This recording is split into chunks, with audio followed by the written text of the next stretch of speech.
She didn't wait until it was easy. Victim of brutal injury from male athlete praises Sophie Cunningham. I think the way she's handled it has been so admirable. Afemale athlete who knows firsthand what it's like to compete against a male is confused by the WNBA's lack of a female-only policy. To date, the WNBA has consistently punted on the idea of banning males from its league despite the topic being a focal point in press conferences, interviews, and even during games. Coaches and ownership have been clear. The WNBA is a progressive and inclusive league, even if women have a problem with it. Peyton McNabb is one of those women. The North Carolina native gained notoriety during her senior year of high school as a volleyball player when she was on receiving end of a male athlete's brutal spike that caused ongoing concussion symptoms and neck injury. It was very clear that we were not up against another high school girl, McNabb told Blaze News. McNabb has subsequently become a vocal opponent of male inclusion in women's sports, even speaking before the House Oversight Subcommittee on delivering on government efficiency in May 2025. Nearly 4 years after her high school injury, McNabb remains flabbergasted as to how a league made for women is still unable to admit obvious differences between the sexes. Something so simple as that has turned into this insane explosion of just the WNBA proving every day how unserious the league is.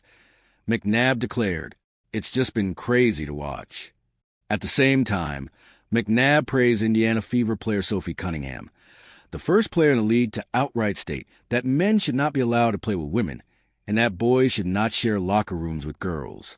"I think the way she's handled has been so admirable," McNabb, who also played basketball, explained. "I really appreciate her not backing down from it and doubling down on it and standing up for women and girls in the next generation." McNabb accused other WNBA players and coaches of pulling up the ladder and putting young girls in a position where there may be no women's basketball league for them to aspire to. "I can't think of any other explanation as to why you would want men to infiltrate the very league you made to get away from men. It makes no sense," she said. "You can't complain on one hand that you want more media attention and more opportunities, and just as much as the men, and then the next argument be that you would open arms accept them on your team and, encourage that to happen." Now a college student, McNabb touched on the WNBA personnel who will perform stunts in response to Cunningham's completely normal comments, specifically referring to Minnesota Lynx head coach Cheryl Reeve wearing a trans Kids Belong shirt and Seattle Storm co-owner Celeste Keaton accosting two young female fans. McNabb said she believes there is some sort of ongoing effort to get media relevancy. "There's no other reason why anyone would be talking about the WNBA," she stressed. McNabb asserted that the league's constant involvement in these controversies distracts from the actual sport. "It's just taken away from basketball. I mean, no one's even talking about basketball." Now in her 20s, McNabb recognizes how difficult it must have been for Cunningham to risk her rise to stardom by speaking out. "She didn't wait until it was easy," McNabb said of Cunningham.